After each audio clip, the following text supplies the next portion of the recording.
নমস্কার, বৈদিক বার্তায় আপনাদের সকলকে সুস্বাগতম। শ্রীমদ্ ভাগবত গীতা প্রথম অধ্যায় আমরা আজকে ঊনবিংশতি অর্থাৎ 19তম শ্লোক অর্জুন বিষাদ যোগে আমরা আলোচনা করব। আমরা অষ্টাদশ শ্লোক পর্যন্ত দেখলাম যে পঞ্চপাণ্ডবদের পক্ষে যারা বিভিন্ন রথী মহারথীরা রয়েছেন তারা তাদের মঙ্গল শঙ্খ যুদ্ধে উপস্থিত হয়ে তারা বাজিয়েছেন। আর এই বিপুল শঙ্খের শব্দে ভগবান কৃষ্ণ শঙ্খ বাজালেন পাঞ্চজন্য, পঞ্চ পাণ্ডব শঙ্খ বাজিয়েছেন এবং বিভিন্ন রাজারাও তাদের শঙ্খ বাজানোর পর যে পরিবেশ সেখানে তৈরি হলো, এইবার ধৃতরাষ্ট্রের কাছে সঞ্জয় সে কথা উল্লেখ করছেন যে ভগবান কৃষ্ণ, অর্জুন এবং পাণ্ডব সেনাদের সবার শঙ্খ বাজাবার কথা বলে যে ভয়ঙ্কর পরিস্থিতি সেখানে তৈরি হলো, যে এত শঙ্খধ্বনি, নাদধ্বনি, ওঙ্কারের ধ্বনি, যা মুহূর্তে মুহূর্তে ওঙ্কারের স্ফুরণ জাগরিত হলো, সেই পবিত্র মঙ্গল ধ্বনি ঠিক ঊনবিংশতি শ্লোকে কি আলোচনা হচ্ছে এবার আমরা অধ্যয়ন করি।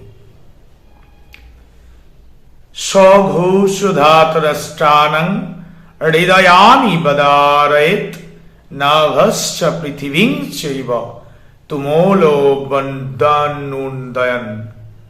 অর্থাৎ সেই তুমুল শব্দ আকাশ ও পৃথিবীকে গুঞ্জরিত করে ধৃতরাষ্ট্র পুত্রদের অর্থাৎ আপনার পক্ষের সেনাদের হৃদয় বিদীর্ণ করল। অর্থাৎ সঘোষ ধৃতরাষ্ট্রাং হৃদয়ানি বদারয়েত নভশ্চ পৃথিবীং চৈব তুমূল বনুন্নাদয়ন।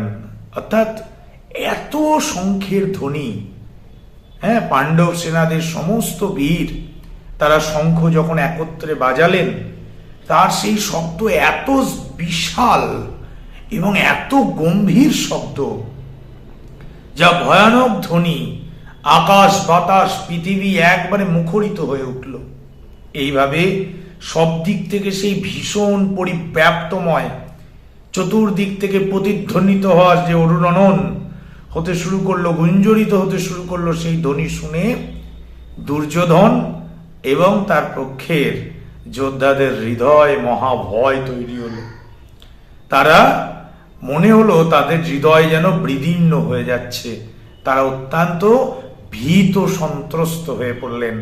ভগবান কুরুক্ষেত্রের রণাঙ্গনে দাঁড়িয়ে পাণ্ডব পক্ষকে এই নাদধ্বনির মাধ্যমে হুঙ্কার দিলেন যে অস্ত্র নয়, শঙ্খের যে সুরমূর্ছনা বা শঙ্খের যে শব্দ তরঙ্গ, তাতেই আসুরিক শক্তি, যারা বিধর্মী, যারা ধর্ম মানে না, দেবতা মানে না, ঈশ্বর মানে না, যারা নিজেদের ঔদ্ধত্যকে প্রতিষ্ঠা করতে চেয়েছিল, বিনা যুদ্ধে নাই দেব সুচাগ্র মেদিনী, যারা ক্ষমতার আস্ফালন, যারা চেষ্টা করেছিল প্রতিপন্ন করবার, তারা শঙ্খর ধ্বনিতেই তাদের ভিতরে ভয় সুনিশ্চিত হলো, যেই যুদ্ধে জয় তাদের পক্ষে আর সম্ভব নয়।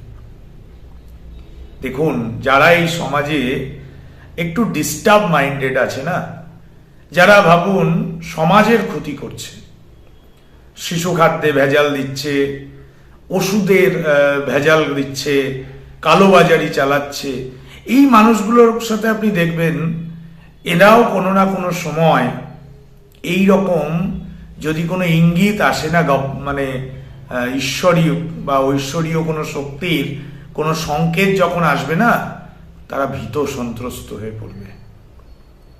ঈশ্বর জানান দিচ্ছেন প্রতিনিয়ত, বিবেককে সচেতন রাখতে হবে। বিবেকের অনুশাসনে আমরা যদি নিজেদের জীবনকে পরিচালিত করি, তাহলে এই শঙ্খের ধ্বনিতে আমাদের হৃদয় বিদীর্ণ হবে না বন্ধু। আমাদের ঈশ্বরীয় পথ একবারে সত্য, সনাতন, চিরন্তন, শাশ্বত সেই ভগবানের নির্দেশ, যা তিনি কুরুক্ষেত্রের মাটিতে দাঁড়িয়ে প্রতিনিয়ত অনুধাবন করাবেন সবাইকে। আজকে হাজার হাজার বছর ধরে এই গ্রন্থ তৈরি হয়েছে, গ্রন্থের সংস্করণ এসছে, কিন্তু গ্রন্থের একটি শব্দ, একটি বর্ণ, একটি দাড়ি, একটি কমা, একটি মাত্রার পরিবর্তন হয়নি। দ্যাট ইজ শ্রীমদ্ ভাগবত গীতা।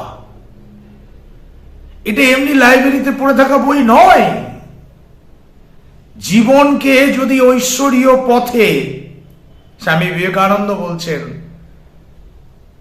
যে ধর্ম কি করে মানুষকে, পশুকে মনুষ্যত্বে রূপ দেয় আর মনুষ্যত্বকে দেবত্বে উন্নীত করে, একমাত্র শ্রীমদ্ ভাগবত গীতা।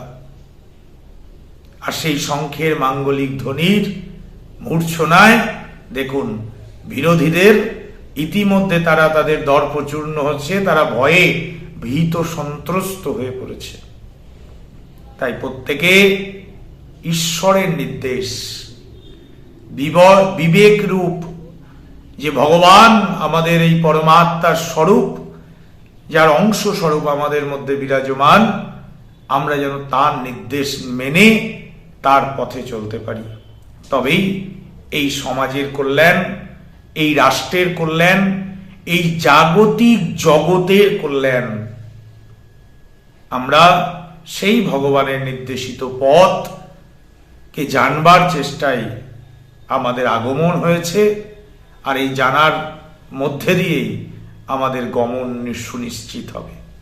তাই সকলে নিয়মিত সনাতন ধর্মের গীতা অধ্যয়ন করুন, গীতার জ্ঞানকে অবগাহন করুন, গীতার জ্ঞানে আপনি স্নান করুন, গীতার জ্ঞান প্রাত্যহিক জীবনের চলার পথে সকলের পাথেয় হয়ে থাকুক।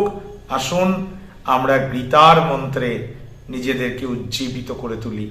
হরে কৃষ্ণা, ওম তৎসৎ। সকলে ভালো থাকুন। ধন্যবাদ।